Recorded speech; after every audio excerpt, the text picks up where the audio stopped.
what I would encourage you to do is never risk more than 2% of your trading capital on all of your trades combined. Let's suppose that, yeah, this is a right or downer. Let's suppose that you're going to put 3 trades on today, okay? You can see that price went up and then came back and touched the 50 exponential moving average. That would be buy number 2. So you have 2 trades in the works, and you can pretty much do that all the way up because price advanced from there. And every time price comes down and achieves weakness, that's where you... And there's buy number 3. That was buy number 1. Buy number 2 on the 5-minute chart was at 225. Buy number 3 was at 556 on the hourly chart. Do you see that? Yeah, does that make sense to you? You can see the rationale in buying down here. The expected low was M2. We were certainly below M2. We were in an area that had a buy status below the central pivot point. So this was a good buy. And then we waited for the golden cross to execute buy number 2. And then we did the 3rd buy on the hourly chart. When I bought 2 lots back here, the stop was 20 pips southward.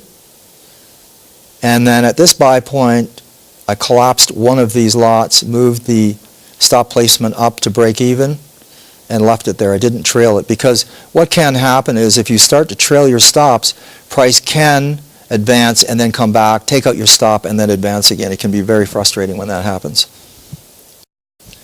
So we have a good situation here where we're in an uptrending situation on the hourly chart. The next pair is the Euro Pound. This is the daily chart. Nice uptrending situation.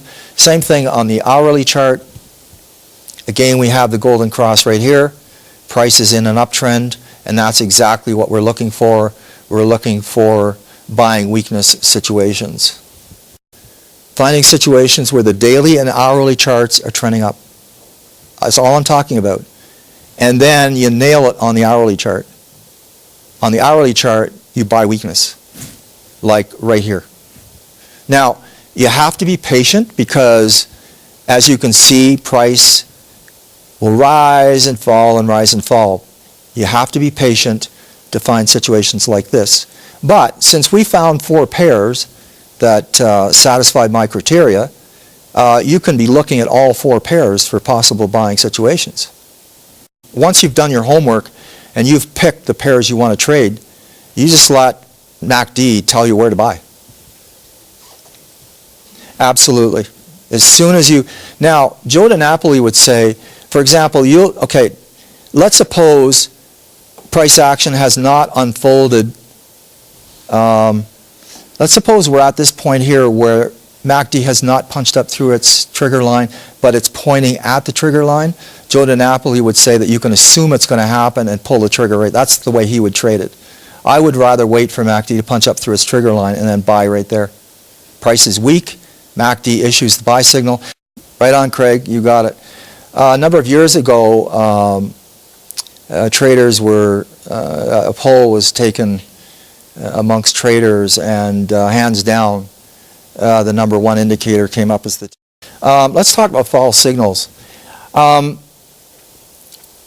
What do you see here on this chart? Divergence on MACD to price. Does that mean price is going up or going down? So this is where you got to be really careful, because our trend is up, and yet we have divergence on MACD. This thing's trying to play games with our mind, like what really is going on here? This is really a false signal is what I'm getting to. Divergence in this instance is really not divergence. It is and it isn't, but the trend is up. This is the divergence that you want to pay attention to here, because we have price cycling lower, MACD waving at the same level, and then price rises. If you're an inexperienced trader, you can get into trouble by trying to trade this type of divergence, because please promise me that when you leave here today, you'll keep it simple and don't overthink it. Don't get a headache thinking about this stuff. Keep it as simple as you can, and you'll do just fine.